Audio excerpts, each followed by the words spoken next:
Shalom Ubracha, nous poursuivons avec la 5e Mishnah du 10e Pérek. La Mishnah continue avec le verset à propos de la ville Iranidacha qui a pratiqué l'idolâtrie. La Torah nous dit Hake Take, tu frapperas et tu vas frapper donc tous les habitants de la ville.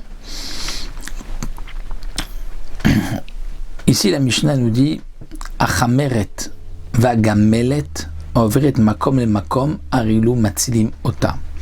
Si nous avons une caravane, Chameret, ce sont des gens qui vont des transports à dos d'âne, ou Gamelet, des transports à dos de chameaux, qui eux sont restés dans la ville 30 jours. À ce moment-là, ils font partie des habitants de la ville. Arilu Matzilim Ota. Ils pourront sauver les habitants de la ville.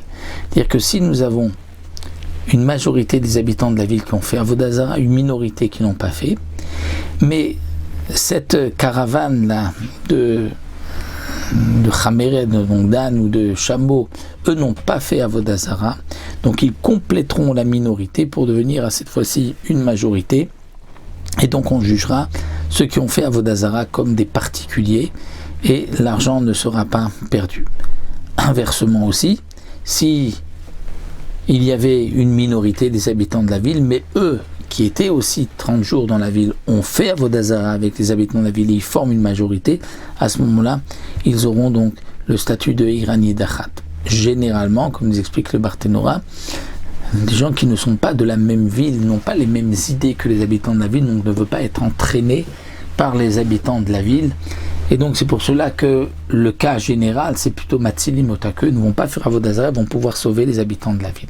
Dans le pasuk, c'est marqué Achem Ota vet kol asher ba. Donc il faudra rendre tout Cherem, tout détruire, tout faire perdre. Donc on ne pourra pas en profiter. Ota vet kol asher ba, tout ce qui se trouve dans la ville, ve'ed behemta, et les bêtes, les filles, charev, par l'épée, on tuera. Donc aussi tous les animaux. Donc on tue ceux qui ont fait Avodah Zara de la ville et leurs animaux et le reste.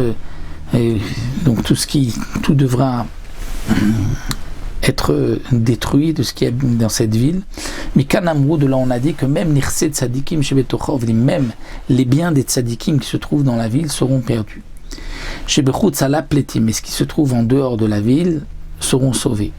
Parce que les tzadikim n'ont pas fait Avodah Zara, mais malgré tout, ce qui se trouve dans la ville est perdu. Alors que chez le Rechaim, ben Shebetocha, ben Shebut Salah Ulovdim, des Rechaim qui se trouvent à l'intérieur ou à l'extérieur, tout doit être perdu, étant donné que eux, les Rechaim, ont fait Avodah Zara, ont pratiqué l'idolâtrie. Donc nous verrons dans la Mishnah Vav, la prochaine Mishnah, comment procéder pour donc faire tout disparaître.